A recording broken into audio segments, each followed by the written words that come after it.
Final URC power rankings for the season, folks. The regular season is done.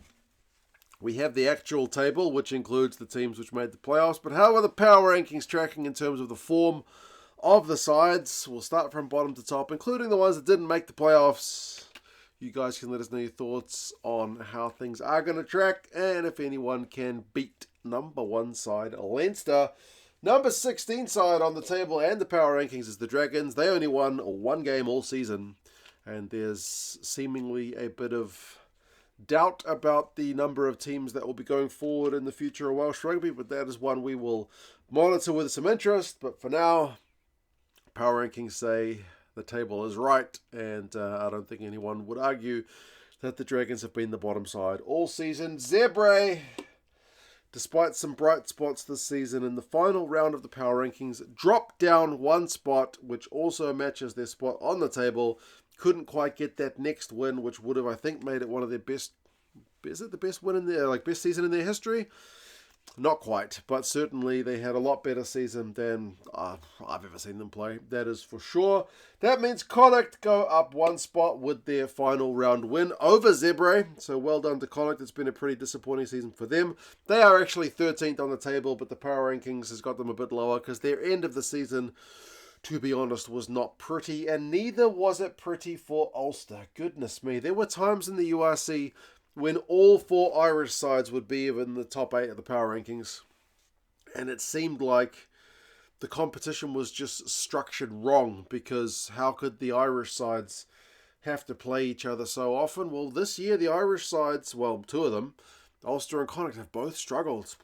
Ulster finished 14th. I've got them 13th on the power ranking, so there's not much in it. They finished the season with 4 losses, Ulster, including that final round walloping by the Edinburgh lads. So more Irish sides in the bottom row than Welsh sides. Who would have seen that coming? But speaking of Welsh sides, I got the Ospreys in 12th. They finished their season with a couple of losses down in South Africa, so they are down 1 spot on the power rankings too. They have had their moments this season, but yeah, not enough to kind of get within touching distance of the playoffs. And likewise, the Lions, they were in the playoffs conversation for a while too. First of our South African sides to make the power rankings, but they had a couple of kind of key home losses. Was it both Scarlets and Benetton at home, which were basically must-win games in their season, and they didn't get them done, but they did finish the season with that win over the Ospreys, so they are actually up 2 spots in the power rankings out of the bottom row. Then we got Cardiff, who missed out on the actual playoffs so narrowly, but not quite enough. They are 1 spot worse on the power rankings than they are on the actual log. Yeah, they couldn't get quite anything out of that final game against the Stormers, which was disappointing for them. They were in the playoffs for so long, but just dropped out in the last couple of weeks. And then Benetton, who, like Cardiff, had a really decent shot to make the playoffs, but couldn't quite get. They were just 1 win short, Benetton. They'll look back on their season. There's a few games that I think will stand out as ones that they really let slip through their fingers. They are obviously disrupted by, the Six Nations and whatnot in terms of the guys that get drawn out of the squad, but still down 3 spots on the power rankings with that final season loss.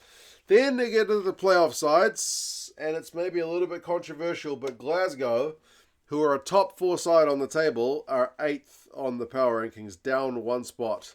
They finished the season with 3 losses and a win against Zebra.